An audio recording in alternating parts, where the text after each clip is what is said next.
रामपुर नाम के गांव में माधव नाम का एक गरीब आदमी अपनी बीवी कमला के साथ रहता था।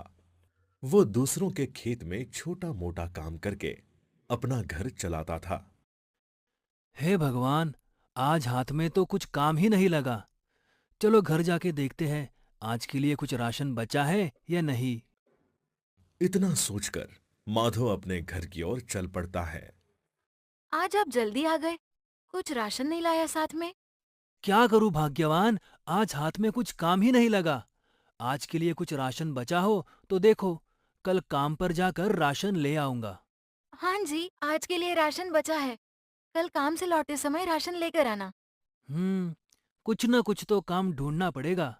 फिर वो दोनों रात में खाना खा के सो जाते हैं। माधव सुबह जल्दी उठकर काम ढूंढने निकल जाता है।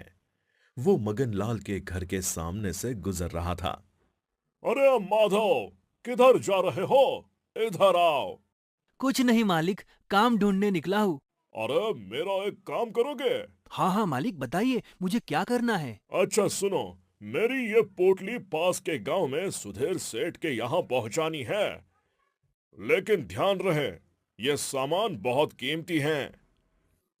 माधव वो पोटली लेके चल पड़ता है। पोटली में 5,000 स्वर्ण मुद्राएं थी। माधव को ये बात पता नहीं थी। माधव चलते चलते रास्ते में थक जाता है। अरे बाप रे, मैं तो बहुत थक गया हूँ। कुछ देर इस पेड़ के नीचे आराम करता हूँ, फिर आगे चलता हूँ। आराम करते करते उसको नींद लग जाती है। थोड़ी देर बाद जब उसकी आंख खुलती है और पोटली की तरफ देखता है तो उसकी पोटली गायब थी। हे भगवान, मेरी पोटली कहाँ गायब हो गई? कहीं चोरों ने तो नहीं लूट ली? अब मैं सेठ को क्या जवाब दूँ? माधव वापस सेठ के पास चला जाता है और सेठ को सारी बात बता देता है। क्या क्या बात कर रहे हो? तुम्हें पता भी है? उस पोटली में 5,000 स्वर्ण मुद्राएं थी। अब तो मुझे पोटली ला के दे या फिर पूरी जिंदगी मेरे यहाँ मुफ्त में मजदूर बनकर खेत में काम कर। सेठ जी, इतनी सारी मुद्राएं मैं कहाँ से लाऊं? माफी और तुझे। चल जल्दी जल्दी में काम पर लग जा। फिर माधव हर रोज काम करता था और सेठ उसे केवल एक वक्त की रोटी देता था। माधव काम से घर चला जाता है और अपने पत्नी कमला को सारी बात बता देता है। कमला दुखी होकर रोने लगती है। हे भगवान, इतना दुख हमारे नसीब में ही क्यों लिखा है? अगले दिन माधव खेत में काम करने चला जाता है। काम करते वक्त उसे एक सोने का सिक्का मिल जाता है। अरे, अरे ये तो सोने का सिक्का है। हे भगवान, तेरा लाख लाख शुक्र है। फिर माधव अपने काम पर लग जाता है। अचानक उसकी नजर एक धातु पर पड़ती है। अरे, ये तो एक घड़ा है, लेकिन ये बिल्कुल ही खाली है। फिर माधव वो घड़ा लेके अपने घर चला जाता है।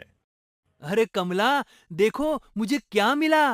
ए जी, ये घड़ा आपको कहाँ मिला? अरे भाग्यवान, मुझे ये घड़ा खेत में काम करते समय मिला और मुझे एक सुवर्ण मुद्रा भी मिली। कमला वो स्वर्ण मुद्रा देखकर हैरान हो जाती है। हे भगवान, तेरा लाख लाख शुक्र है। इसके सहारे हमारा कुछ दिनों का गुजारा हो जाएगा। फिर वो दोनों सिक्के को घड़े में रखकर सो जाते हैं। अगले दिन माधव उठकर जब घड़ा देखता है, अरे बाप रे, इतनी सारी सुवर्ण मुद्राएं कहाँ से आई? फिर वो कमला को आवाज लगाता है। अरे भाग्यवान, इधर आओ, देखो घड़े में कितनी सारी सुवर्ण मुद्राएं आ गई। अरे ये कैसे हुआ? हमने तो सिर्फ एक ही सुवर्ण मुद्रा डाली थी। मुझे लगता है ये कोई जादुई घड़ा है। चलो उसमें कुछ और डाल के देखते हैं। फिर वो दोनों जादुई घड़े में एक आलू डालते हैं। फिर वो घड़े में बहुत सारे आलू आ जाते हैं। अरे, ये तो सच में जादुई घड़ा है। फिर माधव 5,000 स्वर्ण मुद्राएं लेकर मगनलाल के घर चला जाता है। सेठ जी, लीजिए आपकी 5,000 सुवर्ण मुद्राएं। अरे ला ला माधव, मेरी स्वर्ण मुद्राएं मुझे दे दो। जाओ, आज के बाद तुझे काम करने की कोई जरूरत नहीं। माधव वहां से घर चला जाता है। अब वो दोनों खुशी खुशी अपनी जिंदगी जीने लगते हैं।